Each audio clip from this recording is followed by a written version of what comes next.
Guys, welcome to my YouTube channel. दोस्तों, आज मैं सेल्स से क्वेश्चन लेकर के आया हूँ जो एग्ज़ाम मोडेड से बहुत इम्पोर्टेंट है। चलिए बिना देरी किए क्वेश्चन की तरफ बढ़ते हैं। जीवन की सबसे छोटी इकाई क्या है? कोशिका। कोशिका की खोज किसने की थी? रॉबर्ट हुक ने। रॉबर्ट हुक ने कोशिका किसमें देखी थी? कॉर्क में।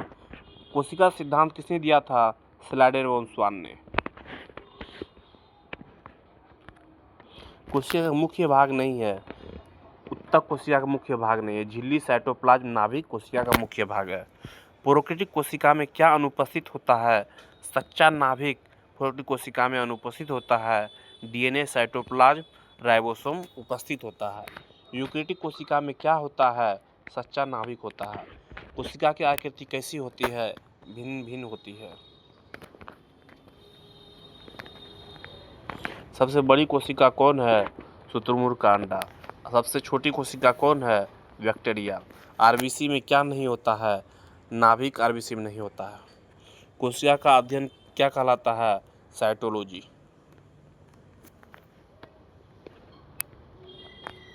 कोशिका का तरल भाग क्या है? साइटोप्लाज्म। डीएनए कहाँ पाया जाता है? नाभिक में। कोशिका का बाहरी आवरण क्या है? झिल्ली। कोशिका का पावर हाउस क्या है? माइटोकॉन्ड्रिया। प्रोटीन संश्लेषण कहाँ होता है? राइबोसोम में। नियंत्रण केंद्र क्या है? नाभिक। आत्महत्या की थैली कौन है? लाइसोसोम।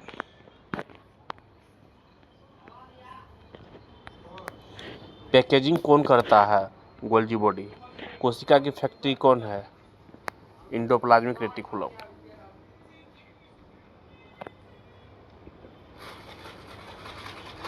ऊर्जा का उत्पादन कहाँ होता है?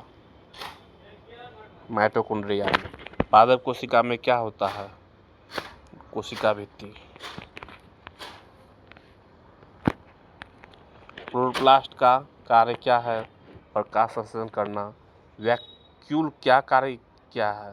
संग्रह करना। राइबोसोम किसमें बने होते हैं? आरएनए और प्रोटीन में। एंडोप्लाज्मिक रेटिकुलम के प्रकार कितने होते हैं? 2। स्मूथ एंडोप्लाज्मिक रेटिकुलम का कार्य क्या है? लिपिड संश्लेषण। रफ एंडोप्लाज्मिक रेटिकुलम का कार्य क्या है? प्रोटीन। गोल्जी बॉडी कहाँ अधिक विकसित होता है? स्रावित कोशिका में।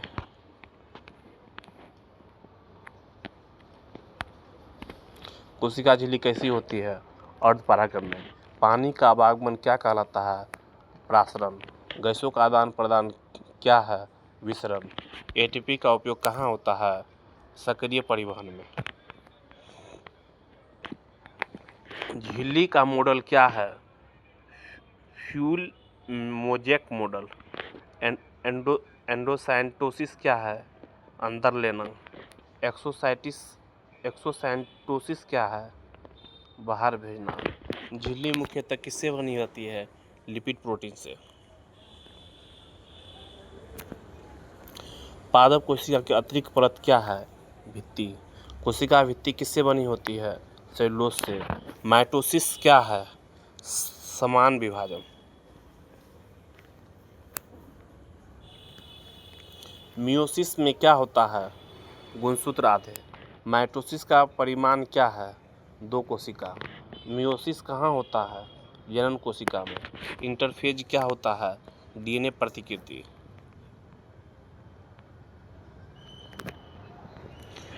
प्रोफेज किसमें होता है? दोनों में। माइटोसिस, मियोसिस दोनों में। मेटाफेज में क्या होता है? गुणसूत्र मध्य में आते हैं। एनाफेज में क्या होता है? गुणसूत्र अलग होते हैं। टेलोफेज में क्या बनता है? 2 नाभिक बनता है। कोशिका विभाजन क्यों जरूरी है? वृद्धि, मरम्मत और प्रजनन के लिए, सभी के लिए। अगर दोस्तों आपको ये वीडियो अच्छा लगे तो मेरे चैनल को लाइक करें, सब्सक्राइब करें और दोस्तों को शेयर करें। Thank you guys.